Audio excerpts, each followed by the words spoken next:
Good morning, children. I'm Kaveri Chatterjee, taking chemistry of Standard 7A.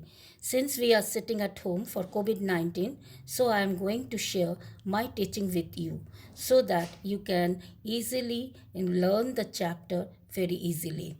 Now, in this chapter, that is the first chapter, matter and its composition, I divided my video in three parts. So let us start with the first part. What is matter and its properties? So you know very well, most of the things that we see or feel around us all are made up of matter. Anything that occupies space and has mass is called matter. So examples are air, water, soil, book, table, chair, anything, whatever, including the human being also. Now, what is mass? Mass is the amount of matter contained in an object. To perform that, matter occupies space and has mass. We will do one activity which is given in your book. In this, the material required two balloons of equal size, weighing balance stick, thread, and pin. We will take balloon and we will inflate air into each balloon and observe the change in their size and shape. Now we will tie the balloon on each end of the balance and then we will prick one balloon with a pin and observe the movement of the balance. Observation: the balloons were flat before the air was filled in them. After inflating, the size of the balloon increased. When the balloons were tied to the balance, it was almost in equal balance. After pricking one of the balloons, the balance got tilted to the side of the other inflated balloon. Now, the conclusion we get: after inflating, the air occupied the space inside the balloon and hence the balloon increased the size. This shows that matter occupies space. After pricking, the balance tilted towards the inflated balloon shows that inflated balloon was heavier and that is why the matter has mass.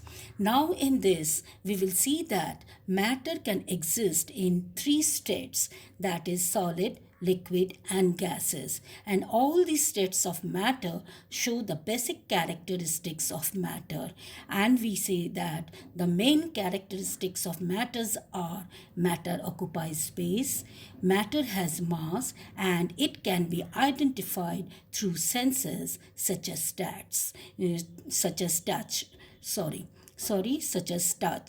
Now, states of matter. As discussed, matter exists in three states. All the states of matter may or may not exist naturally. Water exists in all the three states, that is, ice in a solid state, water in liquid state, and water vapor in gas. Most of the states can be changed from one form to another through different physical process, and the process in which the matter changes from one state into another and finally back to the original state is called interconversion. Now in this process we will see that the change of matter from one state to another with this figure.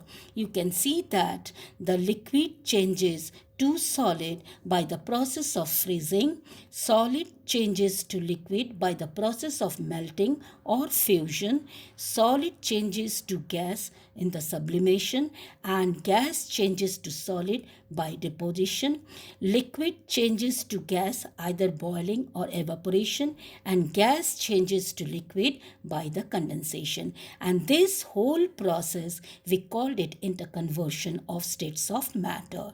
And these interconversion states of matter affected in two conditions. First is the temperature and the another one is the force. Now we will explain what are the characteristics of three states of matter. The first we will explain with solids. Solids are stone, wood, duster, book, pencil, and so on. So the main characteristics of solids are they have a fixed or definite shape, size, and volume. They cannot be compressed by an external force. Solid cannot flow. Solids have high density. Solids have high intermolecular force of attraction and least intermolecular space. Now the question is, sponge is a solid, then how can it be compressed? So what is the reason why sponge is a solid but it can be compressed? Because it is having minute pores in which air is trapped. On pressing, the air is expelled out, but it is still considered as a solid because it has a definite volume and shape and does not change unless it is compressed.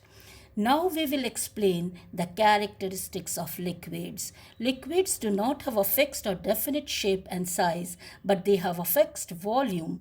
They take the shape of the container in which they are kept. They can be compressed slightly on applying an external force. They can flow from higher level to a lower level. That is why liquids are also known as fluids. Now the gases. The main characteristics of gases are, that is, gases neither have a fixed shape nor size. They do not have a fixed volume. They can be highly compressed on application of external force. The gases can flow and spread to as far as possible. They have low density. They have least intermolecular force of attraction and maximum intermolecular space. So this is the end of the first part.